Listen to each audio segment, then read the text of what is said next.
ហើយចោទថាទ័ពកម្ពុជាតម្រង់កំភ្លើនមុខដីខ្លួនតែត្រូវរដ្ឋមន្ត្រីការពារជាតិកម្ពុជាដាក់វិញថាដើម្បីការពារខ្លួនពីសត្រូវឈ្លានពានគេធ្វើអញ្ចឹងគ្មានកងទ័ពណាបែកកំភ្លើងមកផ្ទះខ្លួនទេនៅថ្ងៃទី16ខែមិថុនាឆ្នាំ2015នេះប្រមុខការពារជាតិកម្ពុជាអាយដាមឧបនាយករដ្ឋមន្ត្រីទាសីហាបានឆ្លើយតបការចាប់ប្រកាន់ពីភាគីយោធាថៃថាកងទ័ពកម្ពុជាបានបង្វែរកាណូនកំភ្លើងទៅទិសភូមិឋាននិងមន្ទីររបស់កងទ័ពថៃ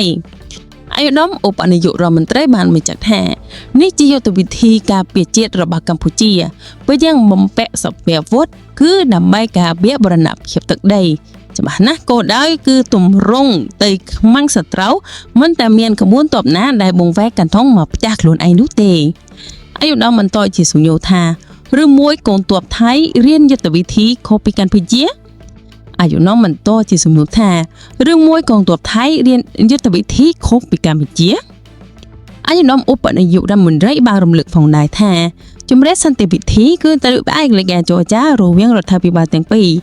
ទាំងផ្នែកនយោបាយសេដ្ឋកិច្ចនិងវិស័យផ្សេងៗចំពោះផ្នែកយោធាគឺជាជំរឿនជូនក្រោយបំផុតដែរប៉ុណ្ណោះអាយដាមបន្តហេតុគឺតាមអាយដាមបន្ថែមថាអាយដាមបន្តទីសនុថា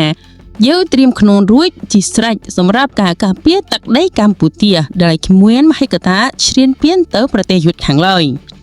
ប្រភពនាយកដ្ឋានពុទ្ធមានអរគុណបងប្អូនទាំងអស់គ្នាសម្រាប់ការទស្សនាសូមកុំភ្លេចចុច like និង subscribe channel ខ្ញុំផងដើម្បីទទួលបាននៅវីដេអូថ្មីៗរៀងរាល់ថ្ងៃ